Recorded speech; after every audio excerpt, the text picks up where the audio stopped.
Degree college से वर्तमान में निलंबित चल रहे प्रोफेसर वकुल बंसल द्वारा मां शाकुंभरी विश्वविद्यालय के कुलपति द्वारा भ्रष्टाचार के कृत्य के विरुद्ध उत्तर प्रदेश के राज्यपाल को पत्र भेजा गया। अथितनामा पर समाचार विस्तार से।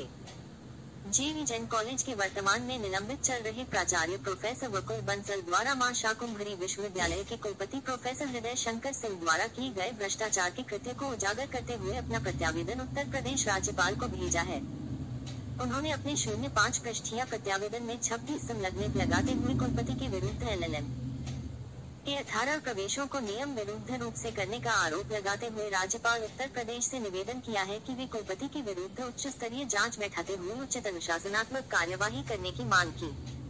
उन्होंने पाठकनामा को बताया कि कुलपति द्वारा LLM ने नियम विरुद्ध रूप से प्रवेशित 18 अभ्यर्थियों का प्रवेश गलत तरीके से नियम विरुद्ध किया, जिसको निरस्त करने की मांग उठाई है। आज हमारे बीच में निलंबित प्राचार्य जेवी जैन डिग्री कॉलेज के वकुल बंसल जी, आज हम उनसे बातचीत करेंगे। उन्होंने जैसे आरोप लगाए हैं मां शाकुंभरी विश्वविद्यालय के प्रोफेसर HN सिंह, उन पर जो आरोप लगाए हैं और वो आरोप इस प्रकार के हैं जो हम इनसे पूछना चाहेंगे और इनसे बात करेंगे ये कैसे आरोप है। जी, जैसे आपने आरोप लगाए हैं कुलपति पर, तो ये कौन से आरोप हैं और क्यों हैं? देखिए, वैसे तो बहुत आरोप हैं। मैं अभी तक 11 एप्लीकेशन RTI में दे चुका हूं, जिनमें 57 सूचनाएं मैंने इनसे मांगी हैं, जिनसे सिद्ध हो चुका है कि विश्वविद्यालय में इस वक्त इतना घोर भ्रष्टाचार व्याप्त है अधिकारियों कर्मचारियों का, जो कि कुलपति जी के संरक्षण में सब पल रहा है और गर्त में विश्वविद्यालय को ले जाने का कार्य हो रहा है। मुझे कोई सूचनाएँ नहीं दी जा रही हैं।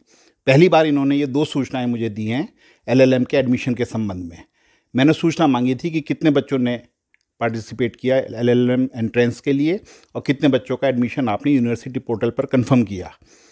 तो इन्होंने सूचना मुझे दी, 214 बच्चों ने टोटल अपीयर हुआ था। इम्पॉर्टेंट बात यह है कि प्रवेश परीक्षा LLM के लिए निर्धारित थी, अनिवार्य थी और बिना किसी प्रवेश परीक्षा के किसी बच्चे का एडमिशन नहीं हो सकता था। तो सारे साक्ष्य मैंने अपनी इस प्रेस रिलीज में लगाए हैं और जिनसे सिद्ध होता है कि 214 बच्चे ही अपीयर हुए और 170 बच्चों ने एडमिशन लिया। तो दोनों की स्क्रूटनी करने पर यह ज्ञात हुआ कि 18 बच्चे ऐसे थे जिन्हें जो है भ्रष्टाचार में लिप्त होते हुए जिनका एडमिशन किया गया, जिन्होंने एंट्रेंस के लिए ना पंजीकरण कराया था और ना ही वो एंट्रेंस में उन्होंने प्रतिभागिता की थी। तो आपको ऐसे कैसे पता लगा कि ये 18 बच्चे जिनका एंट्रेंस नहीं हुआ है? काउंसलिंग में हमारे यहीं जेवी जैन कॉलेज में काउंसलिंग हुई थी, तब मैं प्राचार्य पद पर आसीन था। लेकिन वर्तमान में मैं चूँकि कुलपति महोदय और हमारी प्रबंध समिति हम साझ हो गए हैं, तो मैं निलंबित चला रहा हूँ, 1.25 साल हो गया है। तो ये काउंसलिंग LLM की हमारे यहीं हुई थी और बिल्कुल ठीक से हुई थी। कुछ बच्चे ऐसे आए थे कि जी हम तो जो है एडमिशन बिना एंट्रेंस के भी ले लेंगे, आप भले यहाँ से ना करें। तो हमारे यहाँ से कोई भी जो है अपना अग्रसारित नहीं किया गया, कोई भी ऐसा बच्चा जो कि मतलब एंट्रेंस में प्रवेश परीक्षा में LLM की पार्टिसिपेट न किया हो।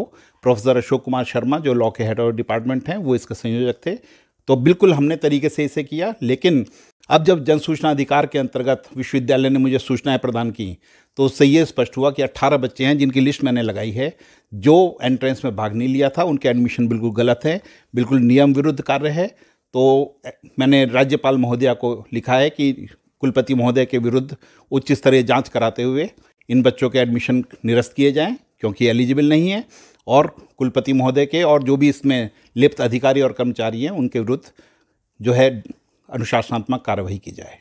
अभी जैसे बताया आपने 18 बच्चों का है, तो ये आपको जो सूचना है ये मतलब विश्वविद्यालय ने दिया है या कॉलेज ने दिया है? नहीं, ये विश्वविद्यालय द्वारा मैंने RTI में मांगा था उनसे, तो RTI में उन्होंने मुझे पहली बार ये 2 सूचनाएं दी हैं, जबकि मैं 57 सूचनाएं अभी तक उनसे मांग चुका हूँ। तो इन्हीं 2 सूचनाओं में बहुत बड़े भ्रष्टाचार का उजागर हुआ है कि किस तरीके से विश्वविद्यालय निरंकुश होते हुए अपनी मर्जी से जिसे चाहे यूनिवर्सिटी पोर्टल पर संपुष्ट कर रहा है, वो चाहे किसी विशेष कॉलेज के प्रभाव में आके करें या विभिन्न अलग अलग तरीके के बलों से प्रभावित होकर करें। और इस तरह के बहुत सारे कार्य चल रहे हैं और मेरे पास सारे साक्ष्य ऐसे हैं जिससे विश्वविद्यालय में व्याप्त भ्रष्टाचार उजागर होगा। और मैं जल्दी ही एक प्रेस कॉन्फ्रेंस करते हुए सब भ्रष्टाचार को उजागर करूंगा और आपके बीच में आऊँ।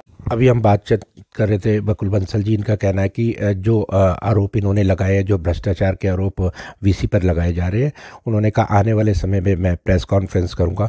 वीडियो जर्नलिस्ट विनोद कुमार के साथ पाठकनामा से सुदर्शन कपटियाल।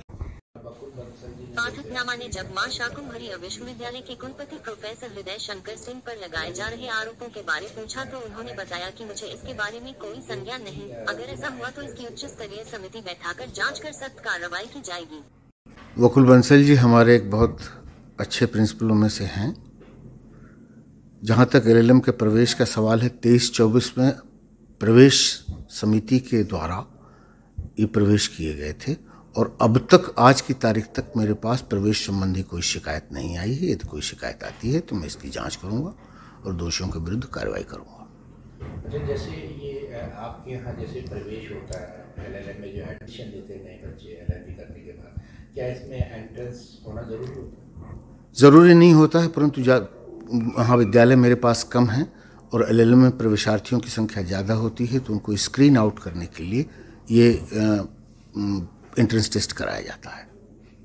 अच्छा, परंतु पिछली बार जो हम लोगों ने नोट किया था, बार बार मुझे डेट विस्तारित इसलिए करनी पड़ी थी क्योंकि सीटों के सापेक्ष छात्रों की संख्या जो प्रवेश लेना चाह रहे थे, जो एंट्रेंस टेस्ट देना चाह रहे थे, कम थे, इसलिए 2-3 बार उस डेट को विस्तारित भी करना पड़ा था, मुझे जहाँ तक याद आ रहा है। तो आपका मानना है कि 18 बच्चों की एडमिशन बिना एंट्रेंस दिए हुए हैं? नहीं, अभी मैं ये नहीं कह सकता।